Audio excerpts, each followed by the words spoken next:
The franchise recap is on season 26. We're getting old quick. Battle of the Exes 2. Aired January to March 2015. 26 cast members were off to Panama, then a few to Norway for 12 episodes, a reunion, supposedly 3 specials, plus online exile, elim clips, a whole bunch of content this season, all to see who could win their share of $350,000. 2 major evolutions this season. The first on the casting side, Are You the One was here. Real World was winding down, not yet over, still some amazing Real World alums to come into the challenge world, but winding down. Are You the One was a hit new dating show, the first dating show to be into the challenge universe, and obviously would be here to stay and provide cast members from all of the first original 6 Are You the Ones, plus all the ones after that. It was a big thing. Second evolution, Battle of the Exiled House, the first ever version of a redemption house, a second chance house, anything you want to call it. They're very popular across the reality competition landscape. This was the first one being used here in the world of the challenge, but it was aired, as I mentioned before, in clips that you had to go seek out on the internet, driving people to mtv.com. They were not shown in the actual episodes themselves. You had to go find them. For the storylines, let's start with the cast. It was really, really good. The show was in a great place at this stage. A deep bench of people to pull from, even with the whole Real World winding down. We got to go to Are You the One?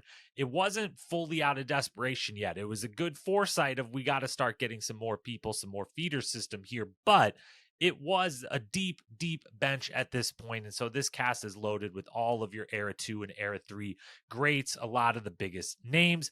We also had some good rookies and some horrible rookies. John and Simone might have been one of the teams most ill-suited for the challenge in the history of rookies being brought into the challenge. However, on the flip side, Adam and Brittany were amazing. I thought they were gold. They were some of my favorite rookies in a long time, and I have no idea why they were never brought back. They have a nice 3 elimination win run before they get knocked out and then also lose to Bananas and Nani in exile. And on a sad note, this season did ultimately mark the last time we would see both Knight and DM on the challenge, both of them passing sometime, in the near future after this season aired. Knight was here the whole season. Obviously, his death was, kind of out of nowhere, and was absolutely horribly sad, and may he rest in peace and everything like that. But there were no signs going into his DMs.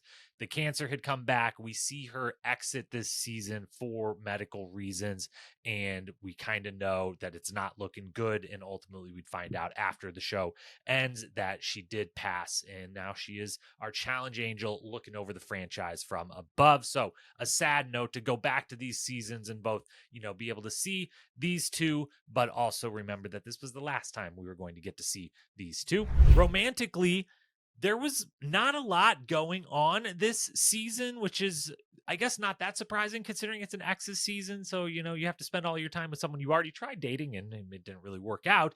The main romantic storyline of the season is Zach and Jenna getting together, which obviously is a huge deal because they are now married for multiple years with 2 kids, maybe a 3rd kid on the way. I forget. I can't keep up sometimes. But a growing family, a wonderful family. And so that's a huge deal. And in this season, it was a big deal because Zach and partner John Exes, who Zach still having a hard time with the female partners circa 2015 or wherever I said this was airing. And they weren't getting along great. Definitely didn't love at different times when Jenna was being saved. Jenna and Jay's team was being saved. And so John went and decided, her and Jay, Jenna's partner, decided to have a little kind of fake romance as well on the side just for kicks and giggles. So that was really all we got in the romantic department this season. Competitively, there were a few storylines worth discussing that need to be called out separate then from just single memorable moments that we'll get to here. The first one is that Leroy is an absolute beast, and this is his best season. I mean, it maybe Ride or Dies or a later one would be up there, but this one, it's hard to argue that he does much better. He performs a little better in finals later on than he does here. But as for the season itself, my goodness, this guy is an absolute beast. First, the elimination versus Bananas and Nani that Johnny never gets to actually go. It's called Strung Out. They're hog tied to the log. I think they bring it back. It was we'd seen it on the ruins, maybe some other time before, but they brought it out here, and Leroy does it so fast that it does not seem like it's real. It seems like it's fast forwarded because it's a blowout win. Nani can't move or something, but in reality, he's just that ungodly fast at doing that. Then he goes against Johnny and Avery. They get another elim win there. He beats Wes in a hall brawl, and then he beats Bananas in a pole wrestle to end the season. So my guy goes 4-0 in eliminations with one partner for 3 of them, a new partner for the 4th, always winning his rounds, always dominating, beating a Wes in a hall brawl, Bananas in a pole wrestle. It's big, big time from Leroy in a eventual second place finish. The real story of the season, though, is centered around 3 couples, the main one being Wes and Teresa, and how screwed they get. This is one of the biggest, if not the biggest, screw job in the history of the challenge. Wes would deserve to be incredibly bitter about this, and Teresa a little bit. Hers diminished some because she does get to come back and have the satisfying win versus Nani in elimination and then partner with Leroy, and they get second. Maybe she has a better shot of winning that final with Wes, who knows, but they get screwed. Wes specifically gets screwed. The political game these two play, Teresa and Wes, is masterful throughout. The most notable to call out is the time where he gets Leroy in his position of power, the one daily Leroy and Nia win, to throw in Zach for a chance to replace Wes's number 1. And they, it's just a masterful move. He pulls it off. He convinces Leroy to do all of his bidding and then also take the blame for it. The whole thing. They're moving the whole house. They're running the whole house. They've got everyone on strings, and they would have won. They maybe not. Jordan and Sarah very well could have beat them, but they could have won if not for the Exiled, which completely screwed them over with the timing of Bananas and Nani, who Wes had got out. He had gotten thrown in versus Leroy. He'd got Bananas gone. It was a huge moment. It was a huge deal.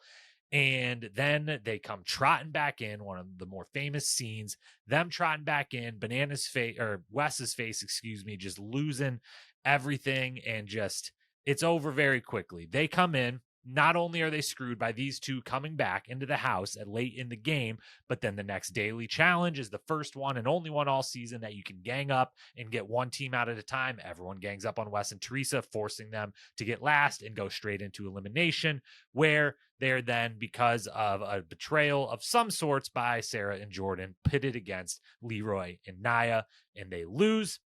And then Teresa does come back, like we mentioned, and so Wes becomes the only person on this entire season that loses and doesn't get a second chance. Every other eliminated person gets a second chance in the redemption house, or the other one would be his partner, Teresa, who gets to come back and continue competing with the new partner. So it is unbelievable how much Wes gets screwed, but it is his maybe best season, even in a non-winning effort, as far as how he ran the house, the political moves he pulled off, the alliances, the maneuvering he did, all of it. Teresa, just as big a part of it as Wes. Master stuff from them. But obviously they don't win, and they are screwed over like that. And Jordan and Sarah are benefiting from that and ultimately pulled the even bigger move and ultimately go on to win. They are rock solid all the way through. They get the one big elimination win and hammer it home, where they got to swing the sledgehammer into the big steel rod and slowly move it down its track. Obviously, this is the first of a few different times in Jordan's elimination career where it's just unbelievably impressive how he figures out how to do something in a different manner without the hand than his opponent gets to do, a little more straightforward, traditional, if you will. They win that elimination in big fashion. It's a huge deal. And then they go on to win the final 2 dailies of the season that matter the most. And they double cross, not just, they go away from Wes and Teresa when Bananas and Nani come back in. They pit them against those two, against Leroy and Nia. They save Jay and Jenna there. They save Jay and Jenna again then when the big moment happens. Sarah backstabs Bananas against Jordan's will, which is wild and crazy. It is always the craziest moment of watching that clip back, is that Jordan is sitting there one season after throwing himself in versus Bananas, just dying to take Bananas out, saying, no, we're not going to do this. Sarah does it. Those two go home. These two go to the final and win it. They were the best team all season long, in my estimation. So they're a rightful winner, but there was certainly some shenanigans along the way to change things up. Other quick memorable moments to run through. Nia is going to be mentioned a lot here. We should just do the Nia grouping here. Nia drinks Zach's sweat for money. She loses her wallet like out on a night on the town or something of that sort. She has no money and she offers to drink. She asks, "Can I get some money from Zach?" I think it's Zach and Johnny Riley working out. And he dares her to drink his sweat, which he wrings out of his shirt into a small little cup.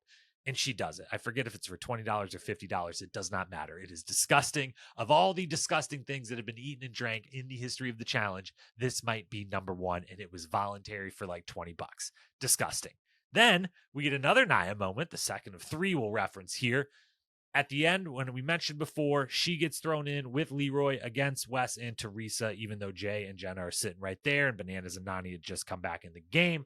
And she goes off on the whole house. Very memorable. It turns in from her going through Sarah, Jordan, Bananas, Nani, to just Nani, to her and Nani yelling at each other, Nia standing on the table, the whole thing. Super duper memorable.